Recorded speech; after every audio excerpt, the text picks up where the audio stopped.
Hi, welcome to Short Round Shiloh Tours and Military Museum.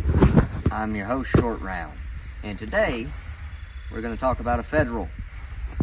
That Federal being General W.H.L. Wallace. Now, W.H.L. Wallace was pivotal in the taking of Fort Henry and Donelson. And here in the Hornets Nest, he wasn't alone.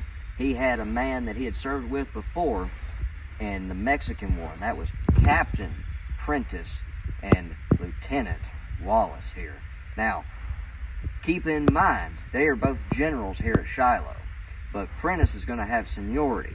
But in the Hornets Nest, they're going to work together, and they're going to work together beautifully here.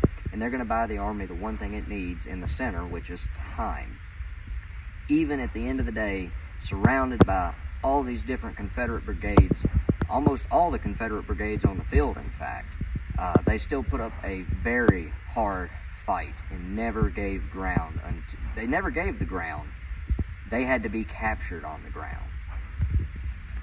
W.H.L. Wallace, while giving an order to an orderly and hearing the Confederates were surrounding, would actually turn his head to give an order and catch a ball right behind the ear, and that ball would go through his head.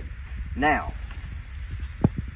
his wife, Ann Dickey Wallace, who had a husband, a father, and siblings here, was on a steamboat right off to my right at the Tennessee River at Pittsburgh Landing.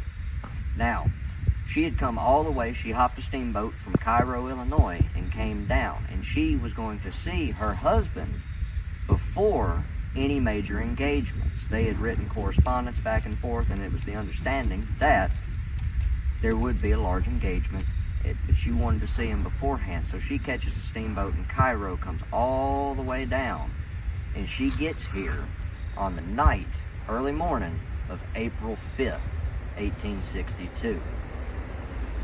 When here, and before disembarking that steamboat, because her husband's camp, his camp, is right off Pittsburgh Landing, close to where the visitor center is today. In fact, from the front porch of the visitor center, you can see his headquarters monument.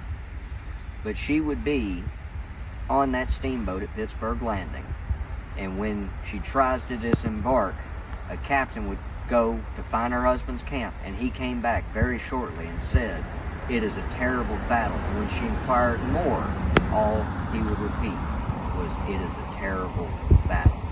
So, we've already talked about him catching that ball right behind the ear and his wife being here. Now, on April 7th, his body would be recovered. It stayed here overnight, April 6th. And his body would be recovered and sent to Cherry Mansion in Savannah, Tennessee, where he would live for 3 more days, his wife tending to him the whole time. He would grab her hand, he would mutter words, and she was convinced that he knew her. But on the 3rd day, his last words to his wife, Ann Dickey Wallace, would be, "We shall meet again in heaven."